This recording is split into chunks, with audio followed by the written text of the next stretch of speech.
अस्सलाम वालेकुम नाजरीन। वीडियो में बताई गई बातों को गलत ठहराने से पहले एक गुजारिश है, वीडियो को आखिर तक ज़रूर देखें ताकि कोई गलतफहमी बाकी न रहे। शुक्रिया। नाखून चबाने से रोज़ी में तंगी आती है। ज़्यादा हंसते रहना आफत मिलने की निशानी है। नाखून चबाना नहुसत आने की निशानी है। आँखों में जलन होना जल्द खुशखबरी मिलने की निशानी है। कानों में खुजली होना किस्मत खुलने की निशानी है। नाक पर खुजली होना दौलत मिलने की निशानी है। बाह में खुजली होना धोखा मिलने की निशानी है। सोते समय आधे सिर में दर्द होना रोज़ी में तंगी की निशानी है। किसी काम में मन न लगना मुसीबत आने की निशानी है। बाईं बगल में खुजली होना बीमारी आने की निशानी है। दांतों के नीचे जुबान आ जाना किस्मत खुलने की निशानी है। हंसते वक्त आंखों में पानी भर आना अच्छी बीवी मिलने की निशानी है। रोटी का टुकड़ा हाथ से गिर जाना रोजी कम होने की निशानी है। घर में कबूतर का आना अच्छे दोस्तों के मिलने की निशानी है। घर में लाल चींटियां निकलना मुसीबत आने की निशानी है।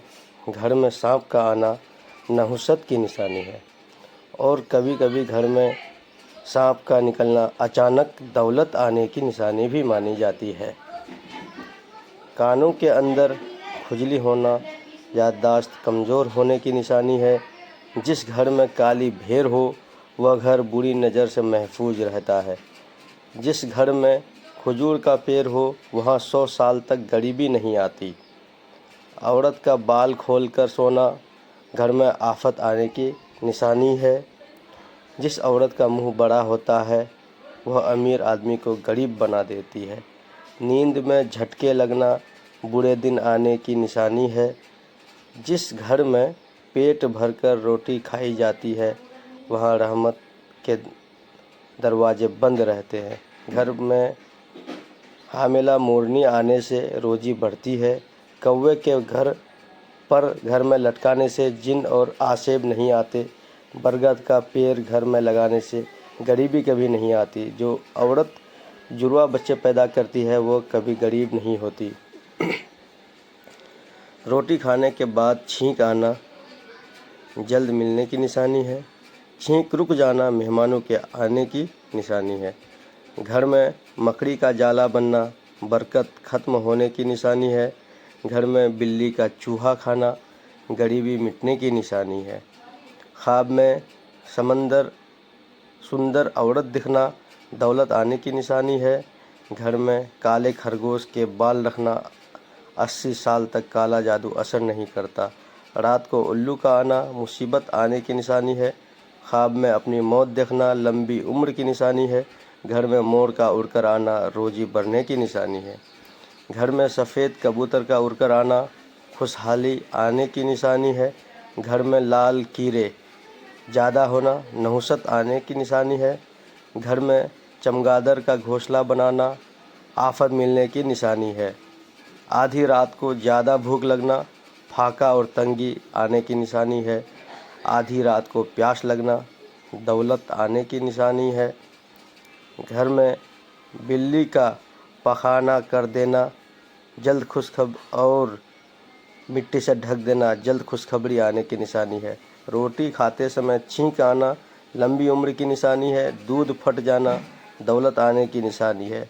नींबू से रस न निकलना गरीबी आने की निशानी है। घर में सफ़ेद कबूतर का आना अच्छे रिश्ते आने की निशानी है। हाथ से दूध का गिलास गिरना खुशियाँ आने की निशानी है। गुलाब का फूल दिखना जल्द शादी होने की निशानी है। रात को बार बार आग जलना दौलतमंद होने की निशानी है। पैर में दर्द उठना मुसीबत आने की निशानी है। पैर के नाखून का बिगड़ना धोखा खाने की निशानी है। ख्वाब में बारिश देखना बहुत खुशियाँ मिलने की निशानी है। घर में काले कीड़े निकलना आसेब या जिन्न होने की निशानी है। घर में गिद्ध आना किसी की जल्द मौत की निशानी है। अचानक बाल झड़ना जिन्न के आने की निशानी है। खरबूजा फीका निकलना भारी नुकसान होने की निशानी है। हाथ से पानी का गिलास गिरना अकल बढ़ने की निशानी है। गोश्त खाते समय दांत में गोश्त न फंसना मुकद्दर खुलने की निशानी है। पानी पीते वक्त छींक आना रोजी बढ़ने की निशानी है। रोटी में बाल निकलना काला जादू हो जाने की निशानी है। दांत में दर्द होना कारोबार में बरकत आने की निशानी है। सोते समय अचानक डर जाना चोट लगने की निशानी है। रोटी का पहला टुकड़ा खाते ही हिचकी लगना बदन में ताकत आने की निशानी है। अचानक टांग में दर्द उठना दोस्त के रूठ जाने की निशानी है। कान में अचानक खुजली होना खतरे की चेतावनी है। पीठ पर खुजली होना किसी से मदद मिलने की निशानी है। और आखिर में बताई गई सारी बातों पर यकीन करना कमज़ोर ईमान की निशानी है। एक मुसलमान होने के नाते हमारे लिए यह कतई जायज़ नहीं है कि इस तरह के सगुन अपशगुन पर विश्वास करें। ऐसी बातें अल्लाह ताला पर भरोसा कमज़ोर करती है और शिर्क व कुफ्र के दायरे में आती है, जो किसी मुसलमान को इस्लाम से बाहर कर सकती है। नबी करीम सल्लल्लाहु अलैहि वसल्लम का फरमान है कि शैतान चाहता है कि वह खुद और अपने साथी को जहन्नम का ईंधन बने। अल्लाह ताला हमारे ईमान को मजबूत बनाए, आमीन या रब्बुल आलमीन। वीडियो को लाइक करें, चैनल को सब्सक्राइब करें। शुक्रिया, बहुत बहुत शुक्रिया।